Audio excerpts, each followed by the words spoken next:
Testing. 1, 2. Is the government listening?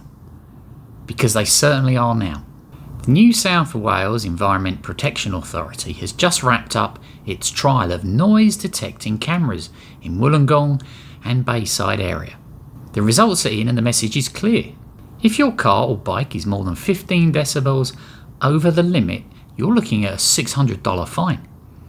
Honestly, this is the best news I've heard in a long time.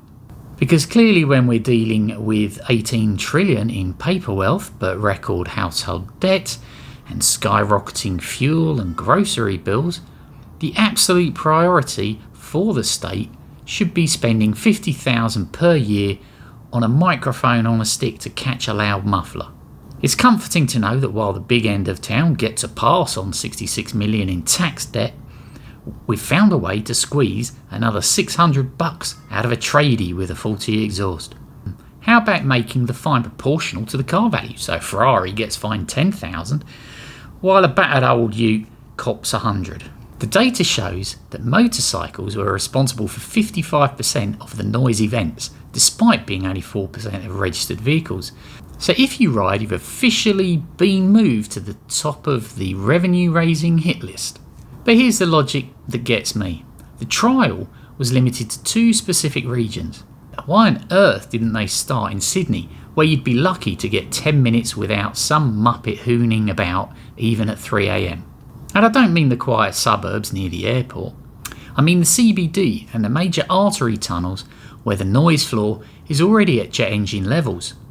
If the goal was truly community comfort and not just testing the tech for a citywide rollout of fines, you'd start where the problem is loudest.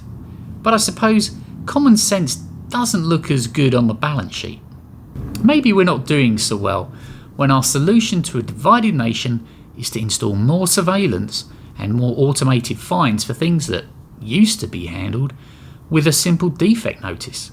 Sydney has a curfew for planes due to noise issues, but planes are nowhere near as bad as the selfish idiots who deliberately choose their stupid exhausts.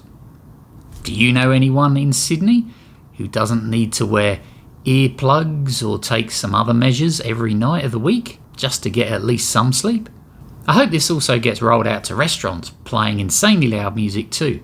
Why anyone would choose to eat somewhere where your brain is physically shaken by sound waves, I've no idea. But what do you think?